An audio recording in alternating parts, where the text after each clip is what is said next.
안녕하세요. 천가지 지혜 구독자 여러분. 인생은 짧고 시간은 화살처럼 흘러 어느새 우리는 노년이라는 문턱에 서게 됩니다. 이때가 되면 남은 인생을 그저 평온하게 보내고 싶다는 생각 다들 한 번쯤 해보셨을 텐데요. 인생의 평온과 행복은 다른 누구도 아닌 바로 자기 자신이 지켜나가야 하는 것입니다. 혹시 여러분은 노년의 나에게 진정으로 필요한 것이 무엇일지 깊이 생각해 보신 적이 있으신가요? 노년에는 비워낼수록 행복해진다고 하지만 역설적이게도 반드시 곁에 두어야 할 5가지가 있습니다. 만약 이 5가지를 놓치게 되면 살아갈수록 더 고독하고 힘든 시간을 보내게 될지 모릅니다. 과연 그 5가지는 무엇일까요? 오늘 1000가지 지혜와 함께 그 깊은 의미를 하나씩 되새겨보는 시간을 갖겠습니다. 영상 끝까지 함께 하시면 분명 예상치 못한 큰 깨달음을 얻게 되실 테니 채널 고정해주세요. 첫 번째는 바로 인생의 동반자, 배우자입니다. 제가 아주 인상 깊게 읽었던 한 아주머니의 지혜가 돋보이는 이야기가 있습니다. 저는 며칠에 한 번씩 바느질감을 납품하고 공임을 받아오는 일을 했습니다. 그날도 여느 때처럼 일을 마치고 돈을 받으러 갔는데 사장 아주머니께서 집안에 일이 생겨 보름 정도는 일을 쉬어야겠다고 하시더군요. 며칠 뒤 그 집안일이라는 것이 바로 아주머니의 75세 아버님을 위한 결혼식이라는 걸 알게 되었습니다. 신랑은 75, 신부는 60이 훌쩍 넘은 나이. 그 결혼식을 두고 얼마나 많은 사람들이 뒤에서 수근거리고 비웃었는지 모릅니다. 하지만 결혼식은 여느 젊은이들의 결혼식 못지않게 제대로 치러졌습니다. 하객들을 초대해 잔치를 열고 신부를 위한 예쁜 꽃과 보석도 아낌없이 준비했죠. 팔찌, 목걸이, 결혼반지에 귀걸이까지 어느 것 하나 빠지는 것이 없었습니다. 다시 일을 시작하게 된 어느 날 저는 아주머니께 조심스럽게 여쭤보았습니다. 아주머니, 아버님 연세도 많으신데 왜 굳이 새어머니를 모시기로 하셨어요? 아주머니는 빙그레 웃으시며 늙으면 밥도 안 먹는 줄 아니? 하고 되물으셨죠. 저는 물러서지 않고 그래도 연세가 있으시니 기력이 예전 같지 않으시잖아요 라고 말했습니다. 그러자 아주머니의 표정이 진지해졌습니다. 얘야, 바로 그렇기 때문에 늙었기 때문에 아내라는 존재가 더더욱 필요한 거란다.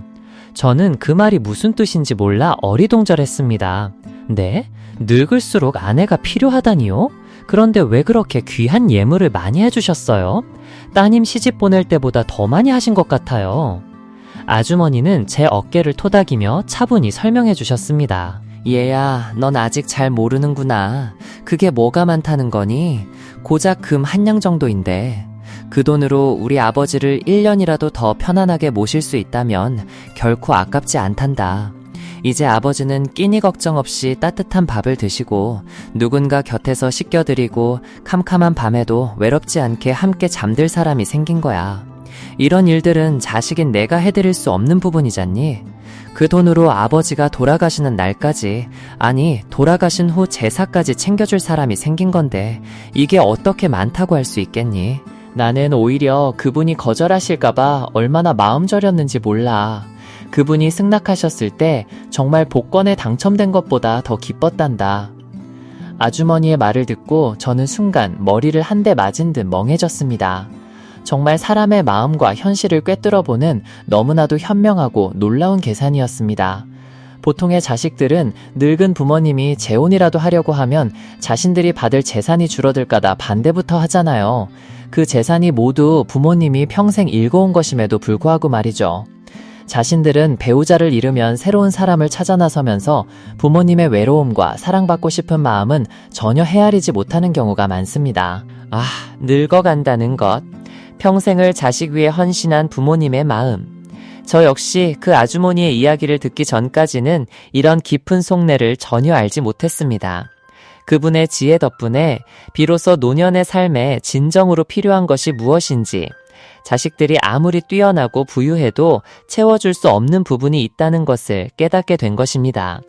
구독자 여러분, 자식 10명도 아내 1명만 못하다는 말이 괜히 있는 게 아닙니다. 수십 년의 세월을 함께하며 쌓아온 부부의 유대감은 그 무엇과도 바꿀 수 없습니다.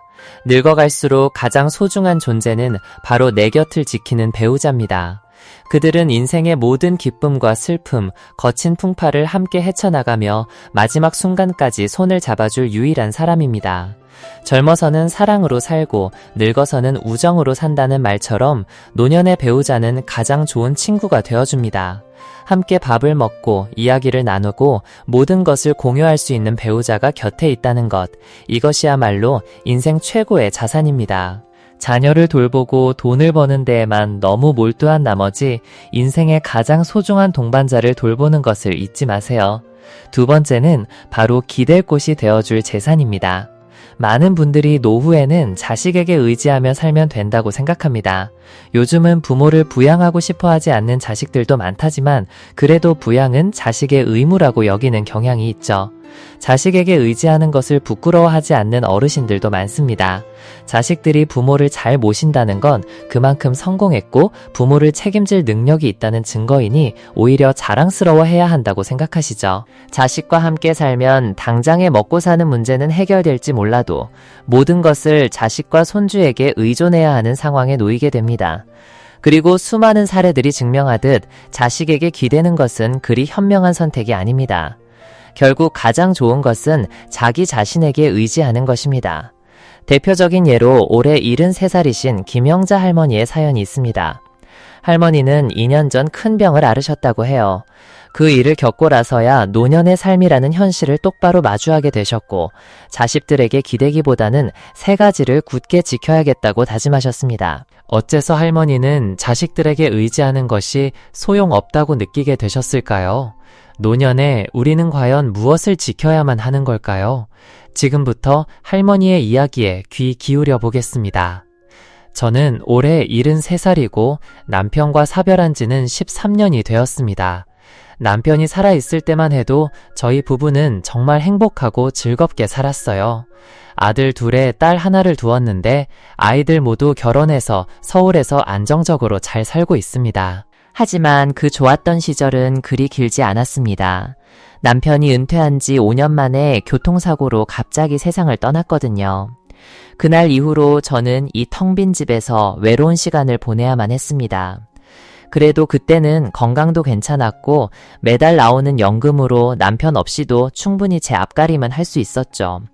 사고 당시 가해자에게서 보상금으로 5천만 원을 받았고 남편이 평생 아껴 모아 남겨준 돈도 3천만 원이 있었습니다. 하지만 돈이 있어도 마음은 전혀 편치 않았습니다. 남은 인생은 길기만 한데 혼자 사는 저에게 돈이 무슨 소용인가 싶었죠. 주변 사람들은 복에 겨운 소리 한다며 돈도 많은데 맛있는 거 사 먹고 여행도 다니고 쇼핑도 하고 사람을 써서 편하게 살라고들 했습니다.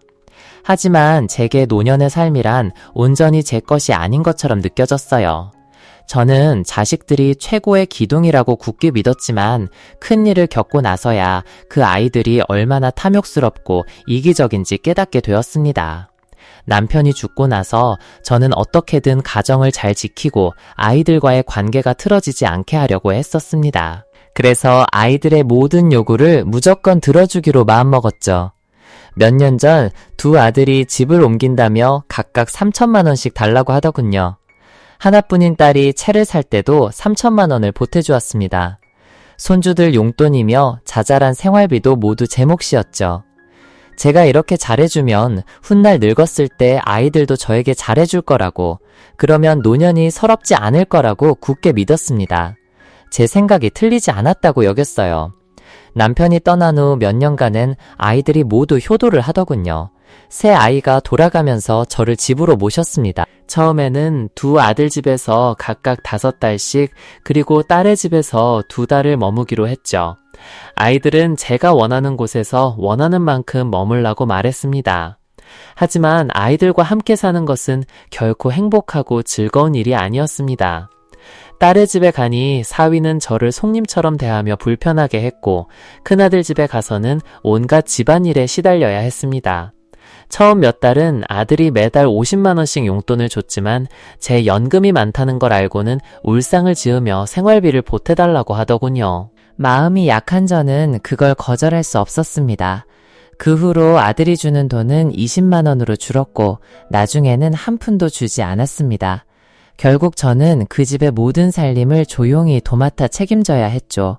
그뿐만이 아니었습니다. 며느리와 아들은 집안에 필요한 물건을 사게 하려고 제 비위만 맞추려 들었죠. 작은 아들 집으로 옮겼을 때는 상황이 더 심각했습니다.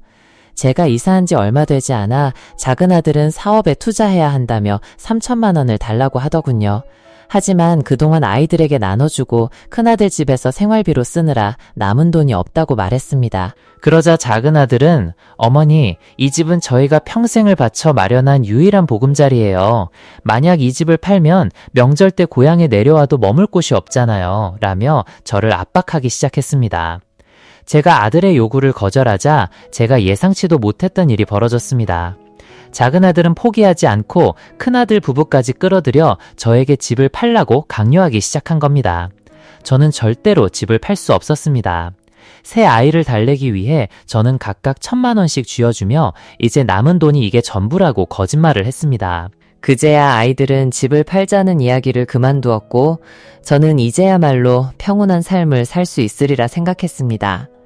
하지만 큰 병을 앓고 나서야 비로소 냉혹한 현실을 마주하게 되었습니다. 3년 전 저는 길에서 넘어져 뇌경색으로 쓰러졌습니다. 다행히 지나가던 분이 저를 발견해 병원으로 옮겨주셨죠. 그 후유증으로 팔다리를 자유롭게 쓸 수 없게 되어 많은 일을 할 수 없게 되었습니다. 그래서 이제는 집안일은커녕 누군가의 돌봄이 필요한 신세가 되고 말았습니다. 제가 더 이상 도와줄 수 없다는 것을 알게 되자 자식들은 저를 무시하기 시작했습니다. 두 며느리마저 저에 대한 불만을 노골적으로 드러냈죠. 심지어 제가 자신들을 힘들게 하고 매일 하녀처럼 시중들게 만든다며 입버릇처럼 말했습니다. 의사 선생님은 제가 충분히 휴식을 취하고 잘 보살펴야만 회복될 수 있다고 하셨는데 아들 집에서 매일같이 구박과 핀잔을 들으니 뇌경색이 나아질 리가 없었습니다. 얼마 지나지 않아 자식들은 저를 요양원에 보내려고 했습니다. 저는 그게 너무나도 싫었습니다. 그곳에 들어가는 것은 감옥에 갇히는 것과 다름없고 어디에도 갈 수 없게 되는 거니까요. 그래서 저는 차라리 고향집으로 돌아가 편하게 간병인을 두고 지내겠다고 결심했습니다. 처음에는 자식들이 어머니 혼자 계신데 그렇게 큰 돈은 필요 없지 않냐며 그 돈을 자기들에게 달라고 눈치를 주더군요. 저는 이미 제 자식들의 속내를 훤히 꿰뚫어보고 있었습니다. 설령 제가 돈을 더 준다 해도 그들이 저를 존중하지 않을 거라는 걸요. 어쩌면 돈만 받고 금세 저를 남처럼 취급할지도 모를 일이었죠. 함께 살아오면서 저는 그들을 너무나 잘 알게 되었습니다. 매일 제가 돈을 내고 하녀처럼 그들을 위해 일했지만 그들은 단 한 번도 저를 어머니로 여기지 않았으니까요. 저는 완강하게 고향으로 돌아가 요양하겠다고 버텼습니다. 직접 간병인을 구하겠다고도 말했죠. 자식들은 더는 어쩔 도리가 없었는지 결국 제 뜻에 따를 수밖에 없었습니다. 고향집에 돌아온 지 1년도 채 되지 않아 제 건강은 놀랍도록 빠르게 회복되었습니다. 다시 걸을 수 있게 되었고 팔다리도 훨씬 유연해져서 간단한 집안일 정도는 할 수 있게 되었죠. 생각하면 할수록 그때 집을 팔지 않고 제 모든 재산을 자식들에게 넘겨주지 않은 것이 얼마나 현명한 선택이었는지 새삼 깨닫게 되었습니다. 만약 지금 제게 집도 돈도 없었다면 아마 저는 여전히 자식들에게 의지하며 그들의 구박과 괴롭힘 속에서 살거나 혹은 요양원에 갇혀 지내고 있었을 겁니다. 여러분, 집은 모든 폭풍우가 문 뒤에서 멈추는 곳이다 라는 말이 있습니다. 그렇기 때문에 젊었을 때 아무리 바깥 세상을 떠돌며 임시로 거처했더라도 나이가 들면 비바람을 피할 수 있는 나만의 집 한 채는 마련해야 합니다. 특히 부모의 집은 영원히 자식의 집이지만 자식의 집은 부모의 집이 아닐 수 있다는 말을 꼭 기억하십시오. 그러니 집이라는 비장의 카드를 꼭 쥐고 가족의 보금자리를 만들고 지켜나가십시오. 노후 자금 또한 마찬가지입니다. 이 비장의 카드를 확실히 쥐고 있어야만 온전한 노후를 누릴 수 있습니다. 젊을 때 쓰기만 하고 모으지 않는 습관은 버리십시오. 아프거나 급한 일이 생겼을 때를 대비해 저축하는 습관을 들여야 합니다. 하지만 너무 아끼기만 하는 것도 답은 아닙니다. 써야 할 곳에는 쓰고 쓰지 말아야 할 곳에는 쓰지 않는 지혜가 필요합니다. 특히 위험한 투자는 피하고 사기를 당하지 않도록 항상 조심해야 합니다. 세 번째는 바로 착하고 능력 있는 자녀입니다. 부자 3대 못 간다는 말은 오늘날 많은 가정이 걱정하는 문제입니다. 수많은 부모님이 평생을 바쳐 밤낮으로 고생하며 이룬 부와 명예가 자식들 손에 한순간에 무너지는 경우가 많습니다. 철없는 아들딸들이 제대로 공부는 하지 않고 나쁜 친구들과 어울리며 못된 습관을 들여 엇나가는 바람에 평화롭던 가정이 눈 깜짝할 사이에 풍비박산 나기도 합니다. 그렇기 때문에 자녀 교육은 정말 많은 시간과 노력을 들여야 하는 중요한 일입니다. 투자할 가치가 있다고 생각된다면 자녀의 학비를 아끼지 마십시오. 그리고 매일 자녀와 마주 앉아 대화하고 마음을 나누는 시간을 절대 아까워하지 마십시오. 자녀가 올바르게 성장하고 좋은 인상을 가져야만 비로소 부모의 노후가 편안하고 행복할 수 있습니다. 착하고 능력 있는 자녀는 그 자체로 부모의 큰 복입니다. 조금 가난하더라도 집안의 웃음소리가 끊이지 않고 밖에 나가서도 떳떳하게 고개를 들 수 있죠. 기억하십시오. 돈 버는 데만 너무 정신없이 매달리지 마세요. 돈이 중요한 것은 사실이지만 가족이야말로 최우선이 되어야 합니다, 여러분. 인간은 이 세상에 빈손으로 왔다가 빈손으로 떠나는 존재입니다. 그러니 돈에 너무 얽매여 살지 마십시오. 죽으면 가져갈 수도 없는 것을요. 만약 내가 못 가져가니 자식들에게 남겨주어 편하게 살게 해주겠다는 생각을 가지고 계신다면 그 생각은 반은 맞고 반은 틀립니다. 왜냐하면 우리가 그렇게 할 경우 자칫 자식에게 의존하고 노력하지 않으며 게으르고 놀기만 좋아하는 습관을 길러줄 수 있기 때문입니다. 그런 자식을 계속 감싸고만 돈다면 망가지는 것은 시간 문제일 겁니다. 부모님들 부디 기억해 주십시오. 우리는 자식에게 끝없이 돈을 줄 수 없습니다. 돈은 쓰면 없어지는 것이고 버는 법을 모르면 무엇으로 쓰겠습니까? 자녀에게 돈 대신 세상을 살아가는 지혜와 사람답게 사는 법, 그리고 인생의 어려움을 헤쳐나갈 기술을 물려주십시오. 그것이야말로 자녀의 남은 인생길에 든든한 동반자가 되어줄 것입니다. 부모가 나이 들었을 때 바로 그런 것들이야말로 진정 가장 귀한 선물이었음을 깨닫게 될 것입니다. 네 번째는 바로 건강입니다. 일과 돈, 명예의 소용돌이 속에서 바쁘게 살다 보면 우리는 건강이야말로 가장 소중히 여겨야 할 근본임을 잊곤 합니다. 많은 분들이 평생을 바쳐 일하고 돈을 벌지만 정작 그 돈을 손에 쥐었을 때는 건강을 되찾기 위해 모든 것을 쏟아붓게 되죠. 스티브 잡스는 이런 말을 남겼습니다. 세상에서 가장 비싼 침대는 병상입니다. 그러니 그 침대를 사기 위해 평생토록 힘들게 일하지 마십시오. 지금부터라도 내 몸을 아끼고 소중히 돌보며 건강한 삶을 오래도록 누릴 수 있도록 노력해야 합니다. 목이 마르지 않아도 물을 마시고 피곤하지 않아도 잠시 쉬어가며 아무리 바쁘더라도 꾸준히 운동하는 습관을 들여야 합니다. 그 어떤 핑계를 대서라도 당신의 건강과 맞바꾸어서는 안 됩니다. 오늘 벌어들인 그 돈이 미래의 당신의 병원비로 고스란히 쓰일지도 모르기 때문입니다. 인생에서 가장 중요한 것은 돈이 아니라 바로 건강입니다. 아무리 좋은 집에 살고 고급차를 몰고 명품 옷을 입는다 한들 잃어버린 건강을 되살 수는 없습니다. 기억하십시오. 건강이야말로 당신의 삶을 여는 황금 열쇠이며 가장 든든한 보험입니다. 이 세상에 건강에 투자하는 것보다 더 확실한 투자는 없습니다. 이미 병들어 세상에서 가장 비싼 침대인 병상에 눕게 되었을 때 수억 원의 돈이 무슨 소용이 있겠습니까? 여러분, 우리 모두에게 건강은 무엇과도 바꿀 수 없는 소중한 자산이며 나이가 들수록 그 가치는 수백, 수천 배로 커집니다. 건강이 있으면 모든 것을 가진 것이고 건강을 잃으면 모든 것을 잃는 것과 같습니다. 그러니 자기 자신에게 조금 더 너그러워지고 스스로를 더 아껴주십시오. 오직 건강한 몸이 있어야만 진정한 행복과 즐거움을 누릴 수 있고 삶이 주는 가장 좋은 것들을 온전히 받아들일 수 있습니다. 자식들을 포함한 그 누구의 도움 없이도 내가 먹고 싶은 음식을 마음껏 먹고 하고 싶은 일을 하며 자유롭게 살아갈 수 있는 것입니다. 그러니 건강한 몸을 위해 꾸준히 운동하고 언제나 즐겁고 긍정적인 마음을 잃지 마시길 바랍니다. 5번째는 마음의 평온함입니다. 오르막이 있으면 내리막도 있는 것이 바로 인생입니다. 오직 이루지 못할 끝만을 좇으며 살아간다면 삶은 고단하기만 할 것입니다. 만약 어떤 이상이 처음부터 이룰 수 없는 운명이었다면 과감히 내려놓는 법을 배워야 합니다. 또 살면서 반드시 겪어야 할 일들이 정해져 있다면 그것을 두려워할 필요도 없습니다. 예를 들어 생로병사와 같은 일들은 그저 담담하게 받아들이면 됩니다. 언젠가 사랑하는 누군가가 우리 곁을 떠나게 되는 일 또한 지극히 자연스러운 일입니다.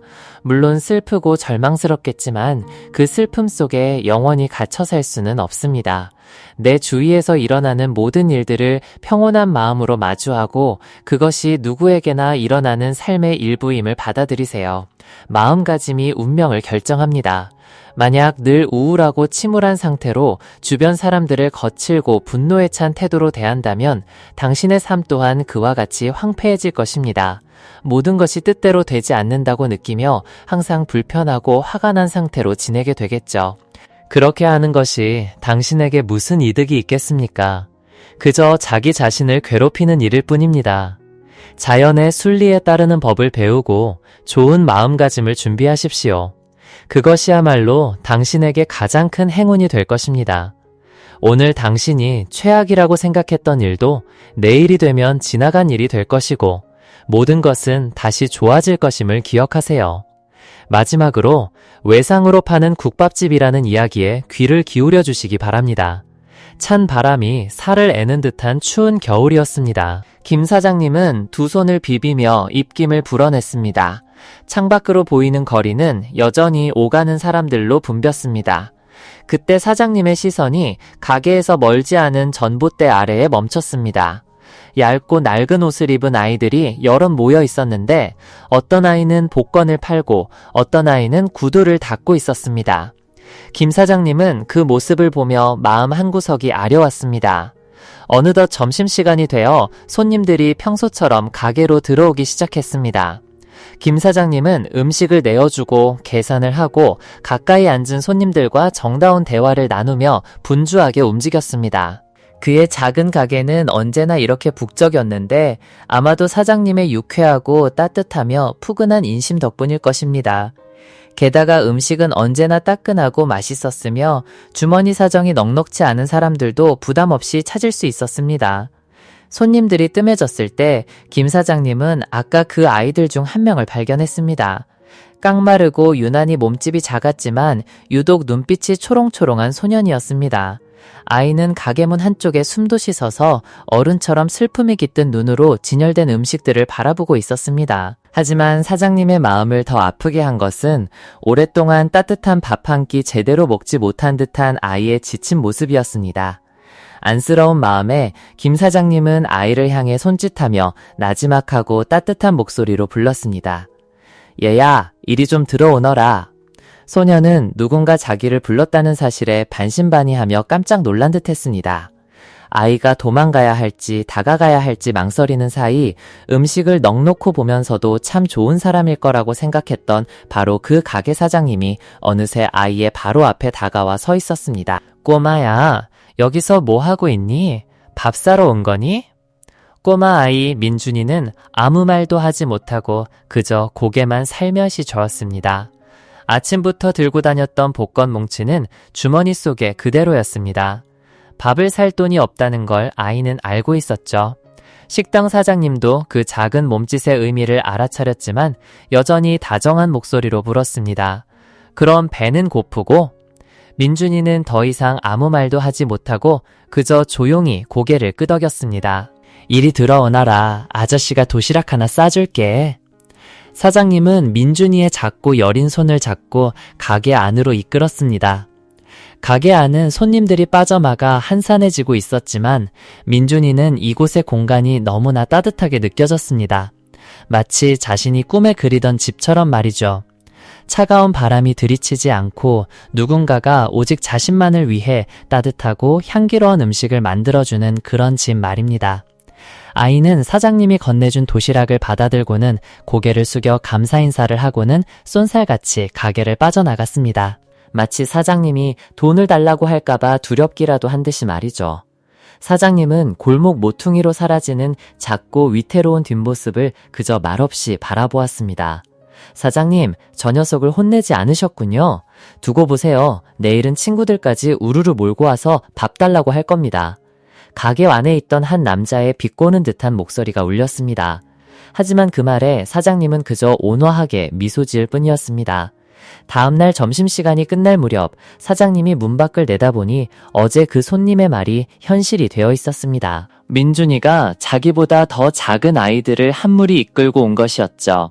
아이들은 하나같이 얇은 옷차림으로 마치 구조를 요청하는 듯한 눈빛으로 사장님을 바라보고 있었습니다. 가게에 손님이 없었기에 사장님은 아이들 전부를 가게 안으로 들어오게 했습니다. 그리고는 추운데 안에서 밥을 먹고 가겠냐고 물었죠. 아이들은 무척이나 신이 난 듯 서로를 쳐다보며 작은 머리를 연신 끄덕였습니다. 하지만 맏형인 민준이가 눈을 한번 흘기자 아이들은 모두 입을 꾹 다물고 얌전히 앉았습니다. 사장님은 아이들의 행동을 보고 웃음이 터져나왔습니다. 아이들에게 밥을 차려주려고 하자 민준이가 벌떡 일어나 두 손을 공손히 모으고 말했습니다. 사장님, 어제 주셨던 그 도시락 하나만 살 수 있을까요? 저희가 가진 돈이 이것뿐인데 혹시 도시락 하나 살 돈이 될까요? 돈이 된다면 도시락통에 담아주세요. 집에 가져가서 먹겠습니다. 아이는 사장님에게 꼬깃꼬깃한 쌈짓돈을 내밀었습니다. 사장님은 아이의 손에서 돈을 받아들고는 한 장 한 장 정성껏 세기 시작했습니다. 아이들은 초조하고 불안한 눈빛으로 그 모습을 지켜보았습니다. 돈을 다 센 사장님은 환하게 웃으며 말했습니다. 와, 너희들 정말 대단하구나. 도시락 하나 값에 딱 맞네. 사장님은 어제와 똑같은 도시락을 준비했지만 오늘은 아이들을 위해 반찬을 훨씬 더 푸짐하게 담아주었습니다. 아이들이 힘들게 번 돈 전부를 냈으니 사장님 또한 자신의 진심 전부를 담아 아이들을 대접하고 싶었던 것이죠. 아이들은 마치 세상에서 가장 맛있는 음식을 먹는 것처럼 행복하게 웃고 떠들며 밥을 먹었습니다. 그 후로도 맏형 민준이는 종종 밥을 사러 왔습니다. 어느 날은 겨우 500원을 내밀며 사장님, 오늘은 이것밖에 없으니 조금만 주세요 라고 말하기도 했습니다. 하지만 아이의 손에 들린 도시락은 언제나처럼 푸짐했습니다. 이를 본 손님들 중에는 안타까워하는 사람도 있었지만 수군거리는 사람도 많았습니다. 영감님이 자선 사업하시네. 저러다 언제까지 가나 보자고. 심지어 사장님의 딸조차 아버지가 아이들을 우산시하는 것을 보고는 불만을 터뜨렸습니다. 아버지, 이러다 우리 가게 망해요. 8,000원짜리 도시락을 1,000원에 파시고 오늘은 심지어 500원이잖아요. 이게 말이 돼요? 사장님은 딸을 보며 조용히 대답했습니다. 얘야, 아마 이 도시락이 저 아이들에게 하루 중 유일하게 배부른 한 끼일지도 모른단다. 누구든 어려움에 처하면 도움의 손길을 바라기 마련이지. 네 할아버지께서 항상 말씀하셨단다.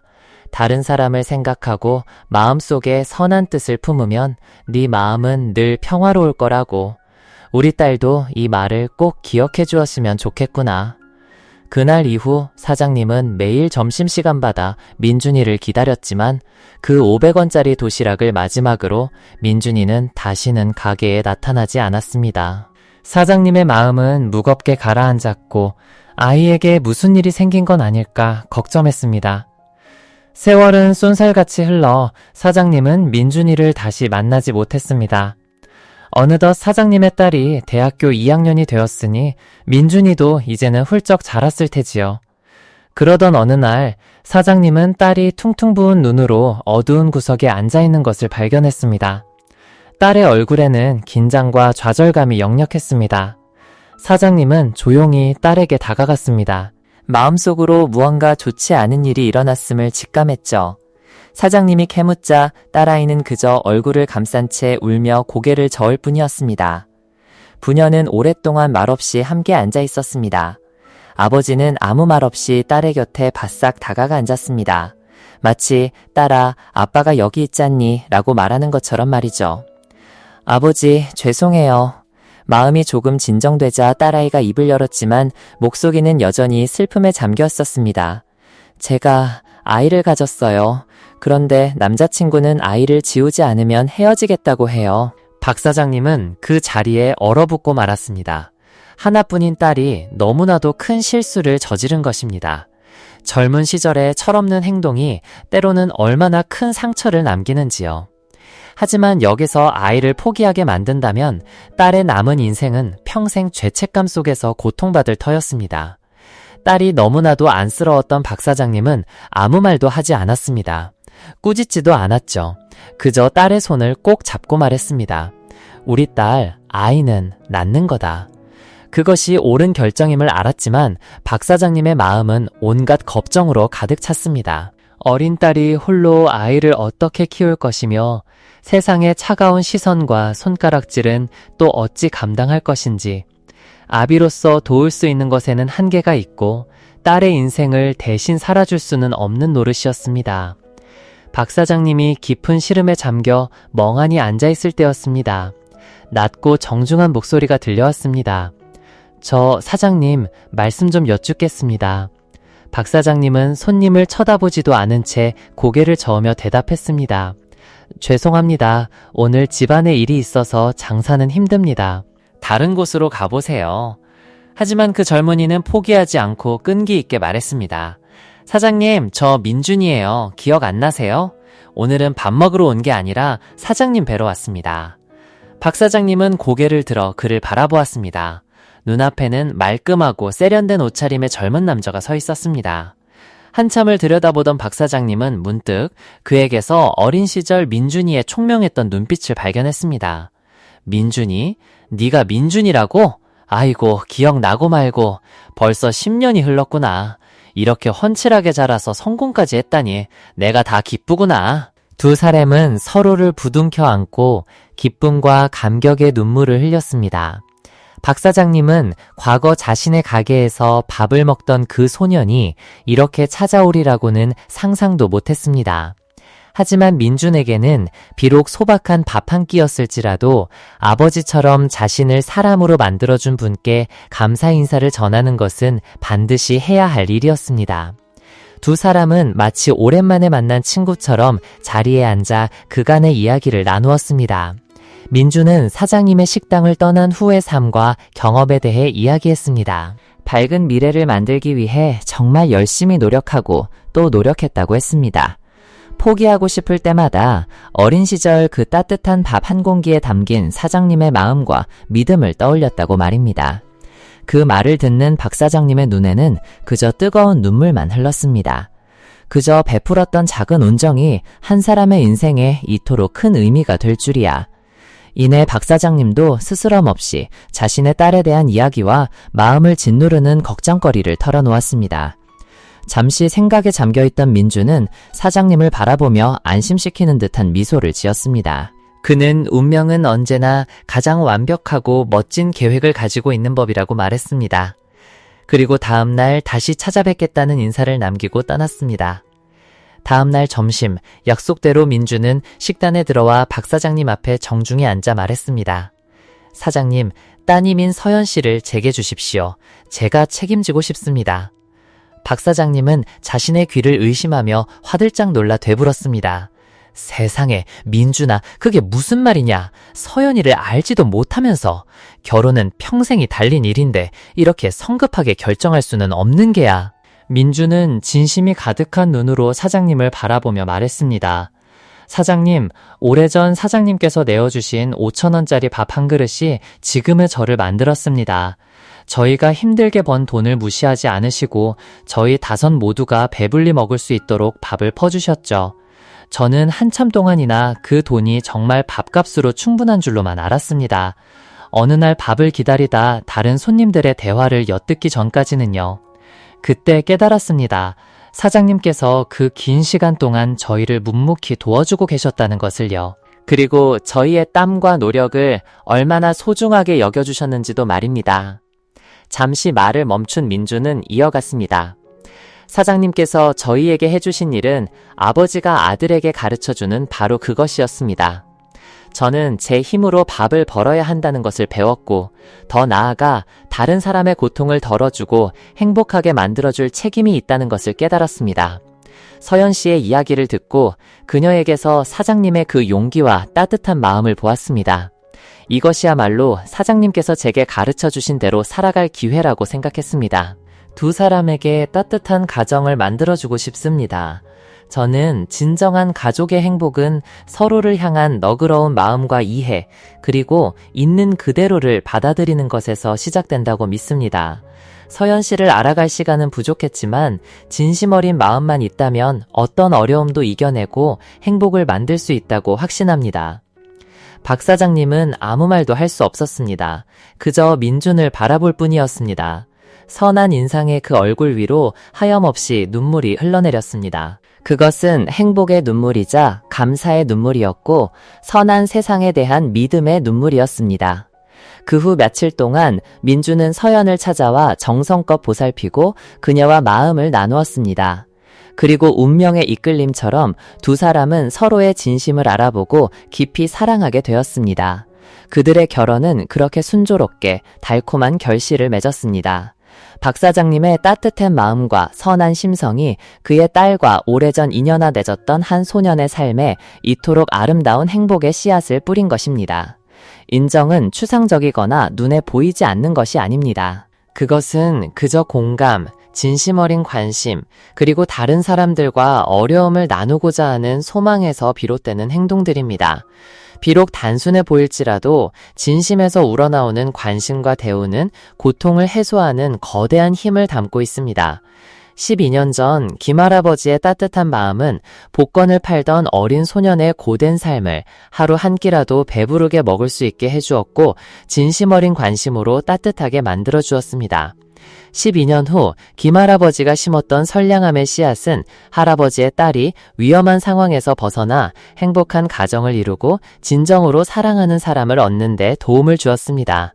천지에는 항상 선을 심으면 나중에 반드시 좋은 열매가 맺히는 이치가 있습니다. 그러니 최선을 다해 살아가고 운명의 섭리를 믿으세요. 시청자 여러분, 경청해 주셔서 감사합니다. 이 영상이 유익하다고 생각하셨다면 좋아요를 누르고 저희 채널 1000가지 지혜를 구독해 주시며 주변 분들과 공유해 주세요. 또한 댓글로 여러분의 생각과 경험을 나눠주시면 정말 감사하겠습니다. 다음에 또 다른 영상에서 뵙겠습니다. 진심으로 감사드립니다.